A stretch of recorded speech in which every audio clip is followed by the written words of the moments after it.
사람이 장래일을 알지 못하고 또 앞으로 일어날 일을 모르기 때문에 참 불안한 게 이치인데, 오늘 말씀해 보면 오히려 얼굴에 광채가 날 수 있고 또 그런 삶 속에서도 기쁨으로 살 수 있다고, 그 지혜가 여기 있다고 오늘 본문을 말씀하고 있는 것입니다.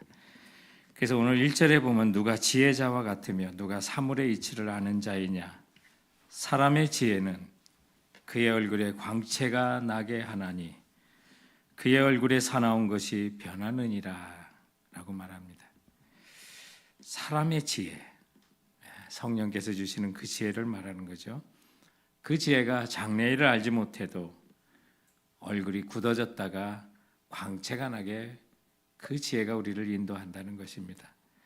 그리하여 15절에 보면 이에 내가 희락을 찬양하노니 이는 사람이 먹고 마시고 즐거워하는 것보다 더 나은 것이 해 아래는 없음이라 라고 말해서, 예수 믿으면서도 얼굴에 근심이 가득하고 사실 사나운 사람도 있어요. 그런데 얼굴에 광채가 나고 예수 믿으며 또 희락을 찬양하고 보면 항상 기뻐하는 사람도 있다는 거예요. 그 차이가 뭐냐고요? 지혜의 차이라는 거예요. 하나님이 주시는 그 지혜, 성령의 지혜가 있고 없고에 따라서 이렇게 달라진다는 거죠. 그리스도인들의 그 삶의 정점은 그 얼굴에 희락이 넘치는 거 아니겠습니까? 이 방송에서 보았는데 어느 발레 교수님이 이런 말을 해요. 발레의 완성은 얼굴 표정이라고요. 표정 없이 동작만 하면 그건 그냥 스포츠라는 말을 했어요. 정말 이게 보면 발레를 완성하려면 발 포지션도 중요하고 또 팔의 포지션도 중요하고 또 완벽하게 턴인, 턴아웃, 또 발끝으로 쓰는 팁토 이런 것 등이 있지만, 그러나 이 모든 것의 완성은 그 얼굴의 표정이다라고 하는 그 얘기를 마음에 담아둔 적이 있습니다. 마찬가지로 우리 그리스도인들의 얼굴이 광채가 나야 하고요, 기쁨과 평안이 묻어나야 하는 것입니다. 그런데도 우리가 앞일도 알지 못하고 장래일도 알지 못하는데 어떻게 그렇게 기뻐할 수 있습니까? 가능하다는 거예요. 그 지혜를 찾아가라는 거예요.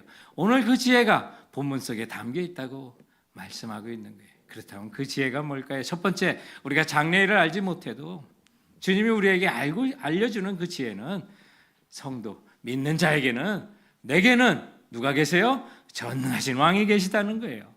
당신은 왕에 따라서 전적으로 백성들의 삶이 좌우되는 시대 아니겠어요? 그래서 어떤 왕이냐에 따라서, 오늘날도 어떤 정치가에 따라서 그 백성들의 삶이 좌우되지만 왕정 시대에는 절대적이었던 거죠.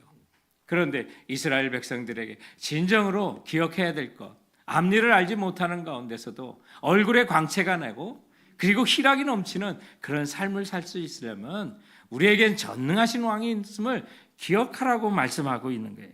2절 말씀에 보면 이렇게 말합니다. 내가 권하노니 왕의 명령을 지키라. 이미 하나님을 가르쳐 맹세하였습니다.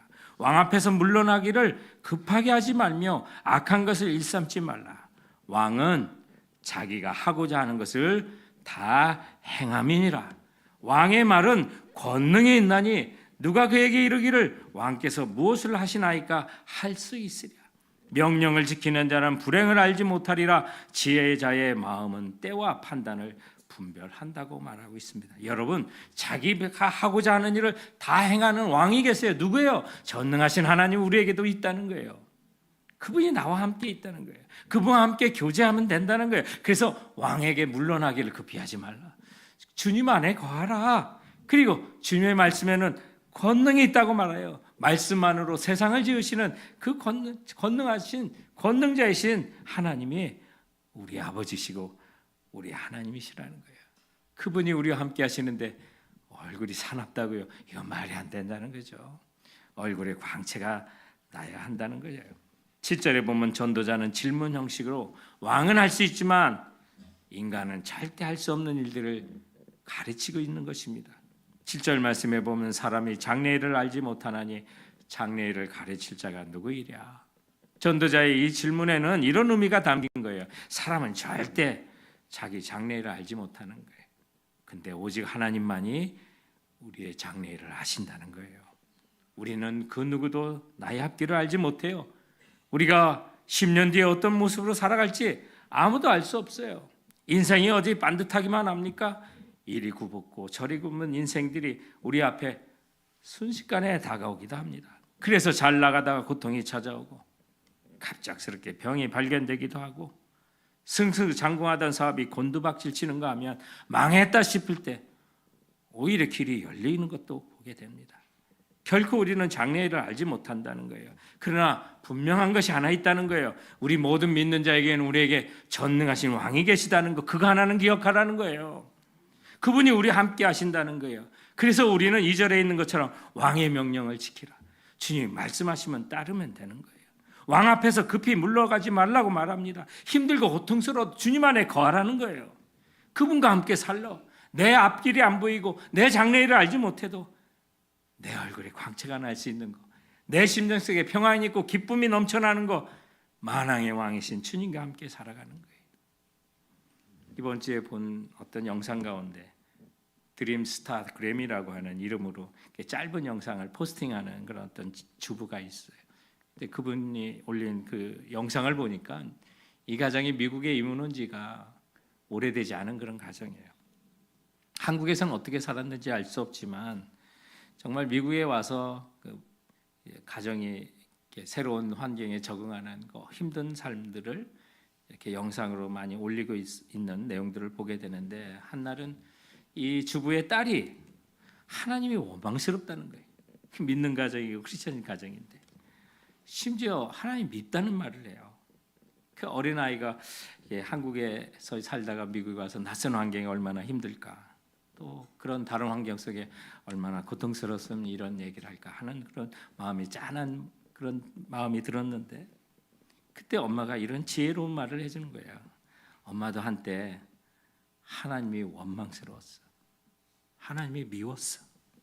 이 얘기를 해주니까 자기 마음에 공감해주는 딸이 정말 엄마도 그랬어? 라고 눈이 휘둥그레지며 얘기하는 거예요. 그런데 엄마는 그때도 하나님을 안 떠났어.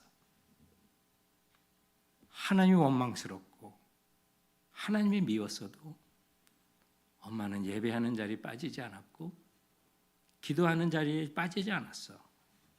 그러다 보니 어느 날 하나님을 향한 미움이 사라지고 어려운 고통과 환경도 이겨낼 수 있었어라고 그 딸에게 자신의 경험을 말해주는 아주 감동적인 짧은 영상이었습니다. 사랑하는 성도 여러분, 우리가 장래일을 알지 못합니다.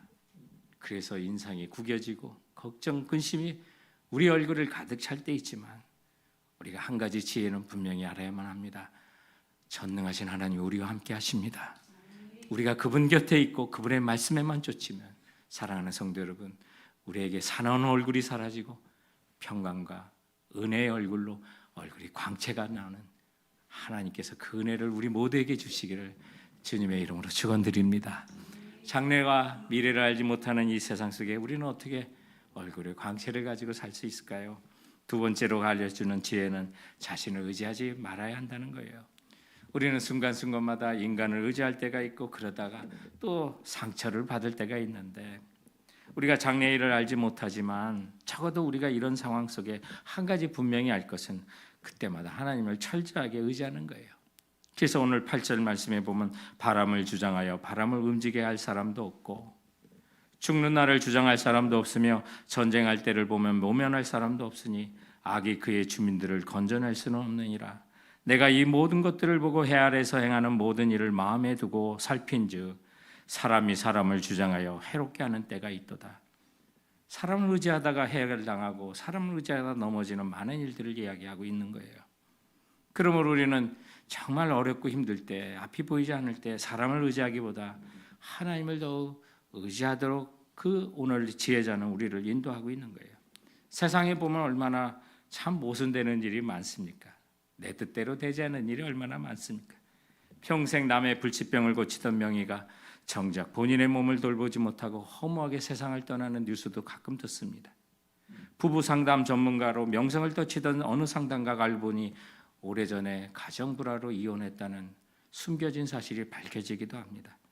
자녀교육 전문가의 가장 큰 고민이 사실은 자기 자녀 문제였다는 사실도 드러나기도 하고요. 재정 상담을 하며 남의 투자금을 재테크할 것을 가르쳐주는 자가 본인은 정작 주식으로 망했다는 소식을 듣기도 합니다. 그러나 반면에 아무것도 모르고 남을 따라서 산 주식이 대박이 나는 경우도 있고요. 자녀 교육법을 들어보지도 못한 부모가 5 자녀를 다 예의 바르고 훌륭한 자녀로 키워냈다는 소식도 듣습니다. 부부 상담 한 번 받아본 적이 없는데 평생 부부싸움 한 번 하지 않고 행복하게 사는 부부도 있는 거죠. 부동산 공부를 한 번 하지도 않고도 어쩌다 사놓은 땅에 입이 쩍 벌어질 정도로 오르기도 합니다.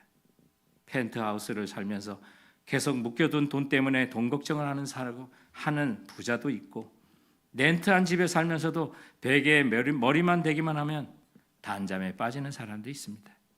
본문에는 처음부터 끝까지 바로 그런 이야기들을 다루고 있습니다. 매일매일 우리 눈앞에 펼쳐지는 종잡을 수 없는 세상의 이야기를 다루고 있는 거죠. 오늘 본문 11절에 보면 악한 일에 관한 징벌이 속히 실행되지 아니하므로 인생들이 악을 행하는 데 마음이 담대하도다. 하나님, 저런 자는 당장 하늘에 벌을 내려 심판하셔야 되는데 오히려 그런 사람들이 더 잘 되는 것처럼 보이고 잘 사는 것도 허다하게 우리가 볼 수 있다는 거예요.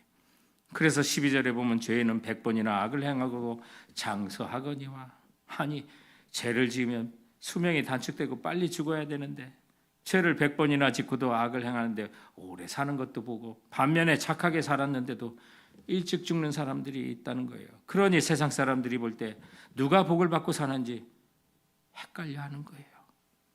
14절에 보면 이해가 더 안 되는 말씀이 이어집니다. 세상에서 행하지는 헛된 일을 인나니 곧 악인들의 행위에 따라 벌을 받는 의인들도 있고 의인들의 행위에 따라 상을 받는 악인들도 있다는 것이라 내가 이르노니 이것도 헛되도다. 세상 참 이상합니다. 악한 사람 때문에 의인이 피해를 보는 일이 종종 발생한다는 거예요. 음주운전을 해서 중앙선을 넘어온 차량 때문에 교통법규를 잘 지키고 운전하고 가던 착한 사람이 크게 다치는 경우도 있고요. 교실에서 열심히 공부하던 학생들에게 갑자기 인종차별주의자가 총을 들고 들어와 난사를 하며 목숨을 잃는 경우도 있다는 거죠. 비리기업의 태만으로 잘못 지어진 건물이 무너져 착한 세입자들이 큰 재난을 당하기도 하는 것입니다. 그러나 그 모든 과정 뒤에 우리가 배워야 될 한 가지 지혜는 분명히 있다는 거예요. 그것은 내 자신을 의지해서는 안 되고 하나님을 더욱 의지하게 만든다는 것이죠. 욥은 그에게 닥쳐왔던 수많은 고난이 있었고요. 그 고난의 원인도 알지 못하고 그 많은 일을 당했어요. 마치 이 세상 속에 펼쳐지는 수많은 우리가 이해할 수 없는 많은 일들을 우리의 믿음의 선배인 욥이 먼저 당했다는 거예요. 그러나 이 불합리한 이 세상 속에 그가 마침내 깨달은 게 한 가지 있었는데, 욥기 23장 10절에 그가 말하기를 그러나 내가 가는 길을 그가 아시나니, 그가 단련하신 후에는 내가 순금같이 되어 나오리라고. 욥이 바로 그 사실을 깨달은 거예요. 나는 알지 못하는 이 길에 오직 내가 막 하는 모든 길을 아시는 한 분이 반드시 계시는데 그분이 나의 하나님이시라는 사실을 그는 고백하는 것을 보게 됩니다. 오늘 전도자도 똑같이 우리에게 말합니다. 세상은 불합리한 일도 많고 내 계획대로 되지 아니하고 장래일도 알지 못하고 어찌하여 악인 때문에 의인이 고통을 당하고 의인 때문에 악인이 상을 받는 이 불합리한 세상 속에, 그러나 오직 우리의 장래일을 아시고 가르치시는 분은 우리의 왕이신 하나님이 계시므로 나는 그 길 끝을 알지 못해도 이 길 끝을 아시는 우리 하나님께 모든 것을 인도하고 맡길 때 나의 삶은 가장 안전할 수 있다는 사실을 오늘 지혜자는 우리에게 말씀하고 있는 것입니다. 이 사실을 기억할 때 인상 쓰고 우리 얼굴이 사나워질 수밖에 없는 이 모든 환경 속에서도 하나님이 주시는 은혜의 광채가 성도들의 얼굴에 비칠 수 있다고 말하고 있는 거예요. 그러므로 그 모든 사실을 볼 때 항상 기뻐할 수 있는 비결이 바로 거기에 있는 거죠. 그것은 내 자신을 의지하지 않고 하나님을 의지할 때 우리 얼굴에 사나움이 사라지고 광채가 나타나고 살다 보니 인생 기뻐하며 희락을 가지고 희락으로 주님께 노래하며 사는 것이 가장 좋은 것임을 내가 깨달았도다. 할렐루야. 솔로몬의 고백이 되는 것입니다. 사랑하는 성도 여러분, 정말로 이 세상 이해할 수 없는 일이 많이 발생하지만 돌고 도는 길이라고 하지만 가장 안전한 길은 하나님이 인도하시는 길이라는 사실을 믿으시기 바랍니다. 여호와의 말씀이니라. 너희를 향한 나의 생각은 내가 아나니 평안이요 재앙이 아니니라. 너희에게 미래와 희망을 주는 것이라고 예레미야 29장 11절은 말합니다. 앞이 안 보이고 답답할 때 사랑하는 성도 여러분, 세상의 엉망으로 뒤죽박죽 섞인 것 같이 될 때 적어도 한 가지 지혜는 또한 우리에게 가르쳐 줍니다. 내 자신을 의지하는 것이 아니라 나의 가는 길을 아시는 우리 하나님께 모든 것을 의지할 수 있는 성도들 되시길 주님의 이름으로 축원드립니다. 장래일도 알지 못하고 내가 앞일도 알지 못하는데 근심하지 않고 또한 희락을 가질 수 있는 세 번째 지혜는 결국은 하나님을 경외하는 자가 잘 되기 때문입니다. 결국은 하나님을 경외하는 자가 잘 되게 되어 있습니다. 12절에 보면 죄인은 100번이나 악을 행하고도 장수하거니와 또한 내가 아노니 하나님을 경외하여 그를 경외하는 자들은 잘 될 것이요 악인은 잘 되지 못하며 장수하지 못하고 그날이 그림자와 같으리니 이는 하나님을 경외하지 아니함이라. 이 땅에 하나님을 경외함으로 잘 되지 않았다 하더라도 그러나 마침내 그날에 우리 인생의 마지막 날에 주님이 이 땅에 오셔서 심판하시는 그날에 아무리 잘된 것처럼 보이는 악인들이 이루는 수많은 업적이라도 그것이 그림자같이 될 것이고 그들의 심판은 하나님을 경외하지 아니함으로 무너지게 될 것이라고 말씀합니다.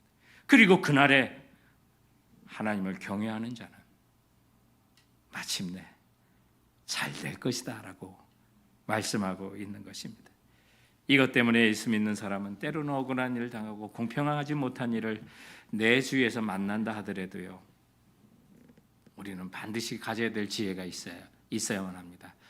결국에는 하나님을 경외하는 자가 잘 됩니다.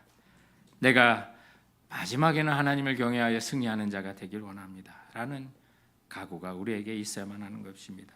이게 여호와를 경외한다라고 하는 그 말은 하나님을 바라보고 높여드린다 이런 말이에요.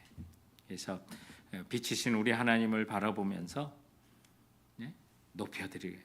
주님이 빛이시니까 주님을 바라보면 어떻게 돼요? 빛이 반사되어 우리에게 광채가 나는 거예요. 그게 1절 말씀이에요.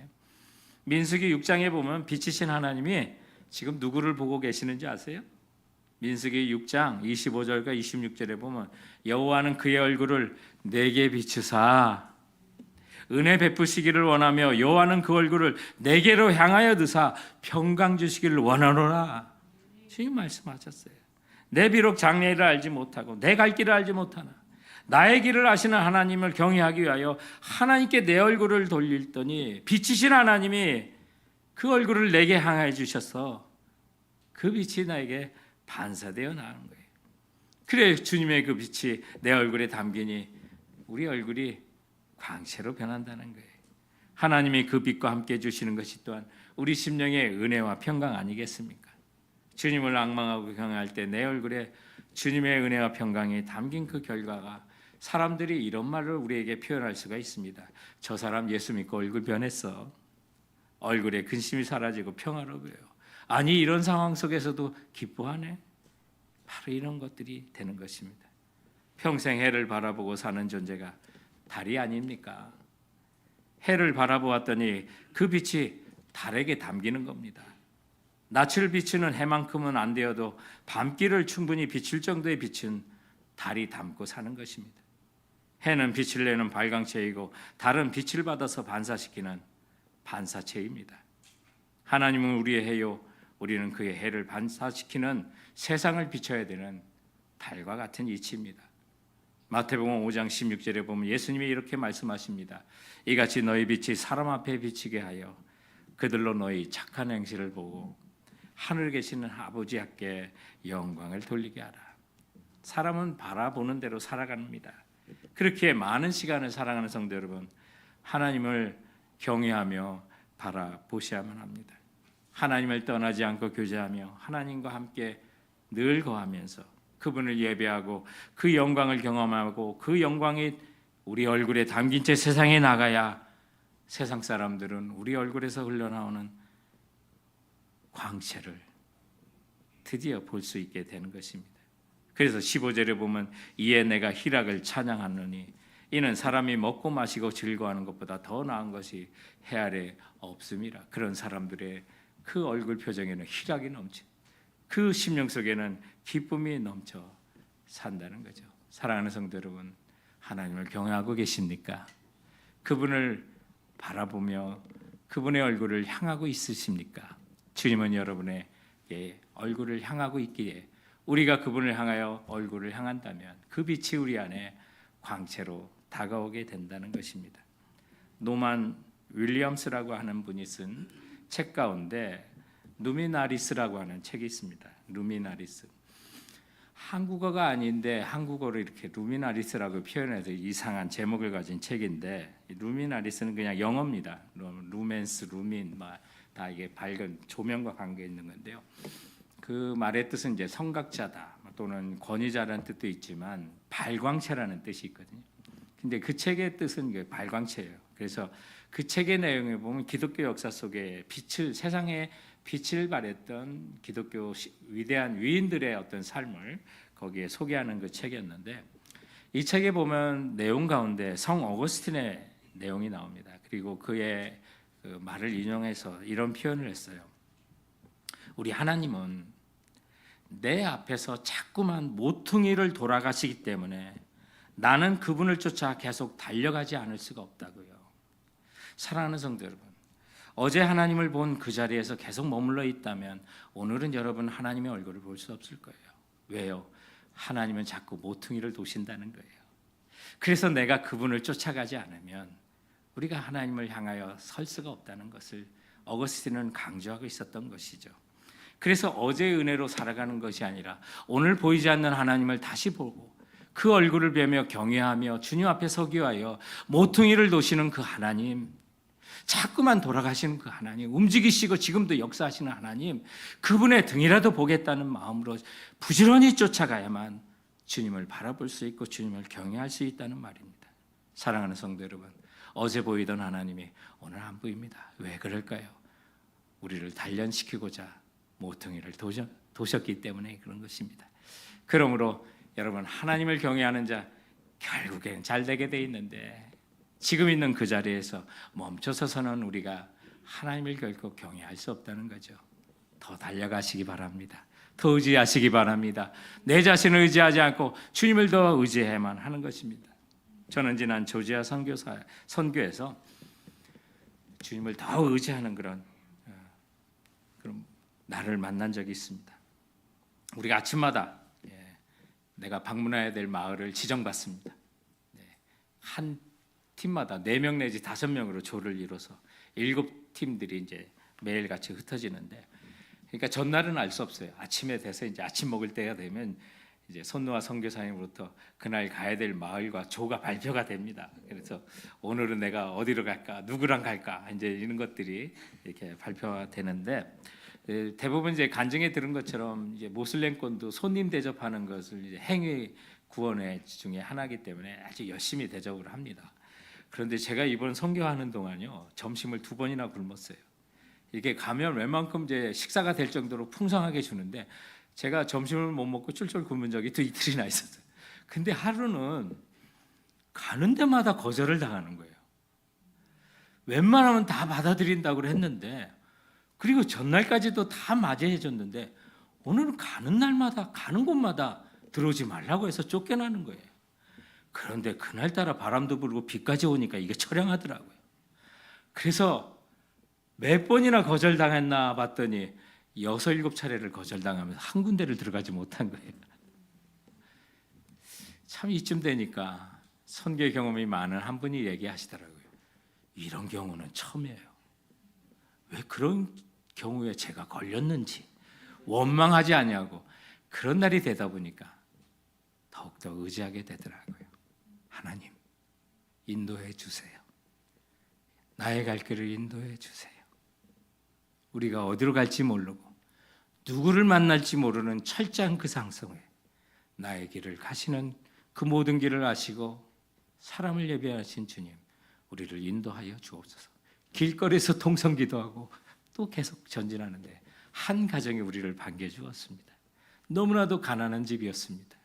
그런데 그곳에서 한두 시간 머무는 동안 그곳에 할아버지, 할머니, 아들과 며느리, 온 집안이 다 주님 앞에 돌아오고 복음을 듣고 예수 그리스도를 구주로 영접하는 놀라운 역사가 있었습니다.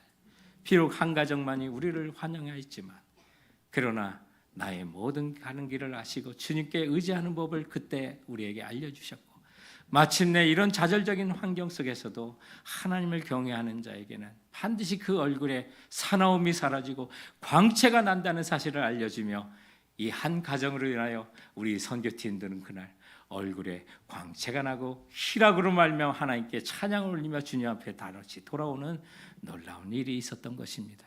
사랑하는 성도 여러분, 힘들고 어렵고 앞일이 안 보인다 하더라도 그리고 그는 나들이 더욱더 깊어지고 어둠이 깊어질수록 주님을 의지하시기 바랍니다.